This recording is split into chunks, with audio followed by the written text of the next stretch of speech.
Ada apaan tuh? Memang kamu menderita hipotensi? Hipotensi itu apa? Jadi hipotensi itu yaitu tekanan darah rendah. Apa sih itu? Cekidot. Hah? Assalamualaikum warahmatullahi wabarakatuh. Halo semuanya. Halo sahabat biologi. Kembali lagi bersama saya Aji Jaidi. Saya dari kelas 11-6. Di sini saya akan menjelaskan materi itu tentang penyakit dari salah satu sistem peredaran darah. Itu saya mengambil hipotensi. Sebelum saya menjelaskan lebih lanjut, mari kita flashback ke materi sebelumnya. Pada materi sebelumnya, pada proses osmosis telah dijelaskan bahwa pada proses osmosis di dalamnya terdapat 3 tahapan. Yang pertama ada hipotonik, yang kedua ada hipertonik, dan yang terakhir ada isotonik. Nah, pada bab ini juga terdapat istilah hipotensi dan hipertensi. Apa sih itu? Pada sebelumnya telah dijelaskan bahwa hiper itu merupakan tinggi dan hipo itu merupakan rendah. Maka dari itu dapat disimpulkan bahwa hipotensi ini berarti tekanan darah yang rendah. Sebaliknya hiper itu yaitu tinggi, berarti hipertensi ini yaitu tekanan darah tinggi. Pembahasan saya ini yang pertama ada penjelasan mengenai hipotensi itu apa. Yang kedua, bagaimana sih cara mekanisme bekerjanya pada saat terjadi hipotensi di dalam tubuh kita. Nanti akan ada video animasi dari YouTube Dolewa. Dan yang terakhir, mari kita telaah bareng-bareng bagaimana solusi dan upaya dalam pencegahan penyakit hipotensi ini. Sudah tahu konsepnya kan? Tapi apa sih yang disebut dengan hipotensi ini? Terus bagaimana sih gejala-gejala hipotensi ini? Dan apa perbedaan antara hipotensi dan hipertensi? Penasaran gak nih? Nah, baik, jika penasaran, mari kita lihat video berikut ini. Tekanan darah atau tensi adalah tekanan yang dialami pembuluh darah arteri ketika darah dipompa dari jantung ke seluruh tubuh. Ada 2 jenis gangguan tekanan darah yaitu hipertensi dan hipotensi. Apa bedanya dan mana yang kira-kira lebih berbahaya? Yang normal berkisar antara 90/60 sampai 120/80. Angka yang di atas disebut sistolik yang menunjukkan tekanan saat jantung memompa darah ke seluruh tubuh. Angka yang di bawah disebut diastolik, menunjukkan tekanan saat jantung dalam keadaan istirahat atau saat terjadi pengisian darah ke jantung. Nah, kalau tekanan darah di bawah nilai normal namanya hipotensi atau tekanan darah rendah. Kalau angkanya lebih tinggi dari nilai normal, menunjukkan kondisi tekanan darah tinggi. Gimana gejalanya?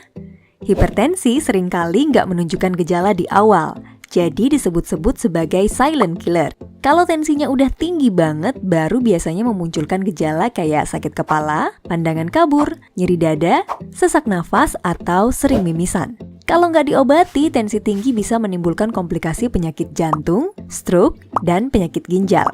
Beda dengan hipertensi, kasus hipotensi atau tensi rendah lebih jarang terjadi, dan biasanya ada hal yang mendasari munculnya hipotensi. Misalnya, dehidrasi atau kekurangan cairan, perdarahan hebat, penyakit tiroid, atau efek samping obat. Hipotensi juga biasa dialami ibu hamil, atlet, atau orang yang rajin olahraga. Kalau nggak bergejala, sebenarnya hipotensi nggak perlu penanganan lebih lanjut.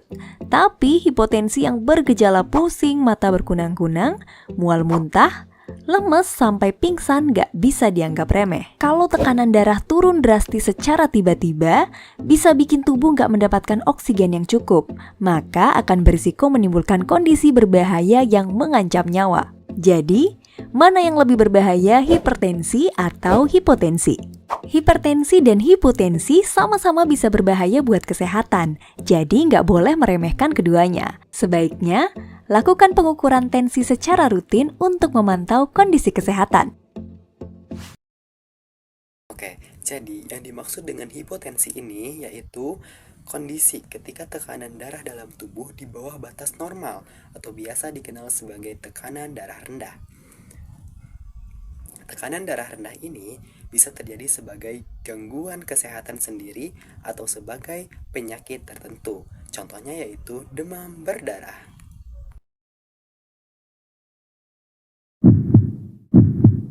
Ketika jantung memompa darah ke seluruh tubuh, darah akan melewati aorta, dan di aorta terdapat reseptor atau sensor yang bernama baroreseptor yang berfungsi untuk mendeteksi tekanan darah.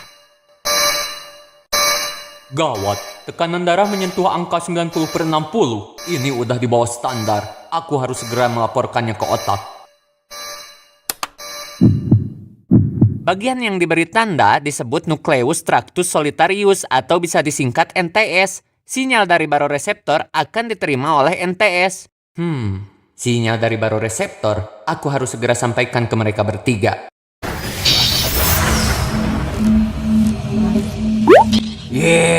Malah dibuka. Orang lagi ngejurus juga. Maaf bang, kirain penutup makanan bang. Maklum lagi lapar. Ngarang ente, tutup lagi gak? Si abang mah gak rame. Serah lu ah. Ceritanya mereka bertiga yang berperan ketika terjadi tekanan darah rendah. Yang paling kiri ceritanya cardiac center, yang tengah vasomotor center, yang kanan cardiac inhibitory center. Bro, sepertinya tekanan darah si bos rendah. Iya bro, yuk kita mulai action. Oke bro, siap. Inhibitor, kamu berhenti kerja dulu ya. Aku sama vasomotor mau action. Siap bro. Biar penjelasannya enak, aku duluan ya bro. Oke, lanjut bro. Wahai pembuluh darah, menyempitlah. Vasomotor center bertugas untuk mempersempit pembuluh darah atau disebut vasokonstriksi. Bro, pekerjaan aku udah selesai dijelasin. Sekarang giliran kamu, bro. Siap, bro. Aku mulai sekarang ya. Wahai jantung, berdetaklah lebih kencang. Cardiac center akan mengirimkan perintah ke jantung dan juga kelenjar adrenal melalui sumsum tulang belakang bagian torakal. Sepertinya aku harus berdetak lebih kencang. Meningkatnya detak jantung dan vasokonstriksi akan meningkatkan tekanan darah. Itulah sistem canggih dalam tubuh yang terjadi ketika tekanan darah menurun. Oke, jadi perbedaan antara hipotensi dan hipertensi ini yaitu hipotensi tekanan darah yang rendah, yaitu di bawah 90/60 mm air raksa. Yang kedua, detak jantungnya melambat. Yang ketiga, kepalanya pusing seperti keliangan. Yang keempat, ada pusing. Yang kelima, ada pingsan. Yang keenam, ada mual atau muntah. Yang ketujuh, penglihatannya kabur atau terdistorsi. Yang kedelapan, ada napas cepat dan dangkal. Dan yang kesembilan, yaitu kelelahan atau kelemahan. Untuk hipertensi ini, yang perbedaannya, tekanan darahnya yaitu tinggi, di atas 140/90 mm air raksa.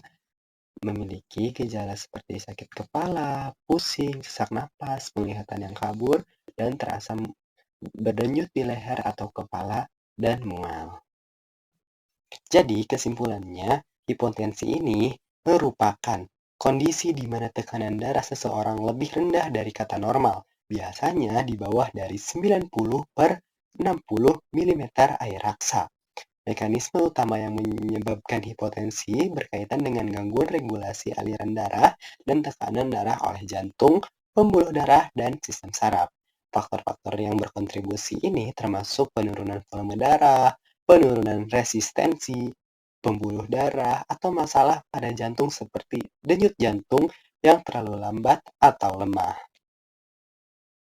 Oke, sekian pemaparan mengenai penyakit hipotensi. Sekian dari saya. Wassalamualaikum warahmatullahi wabarakatuh.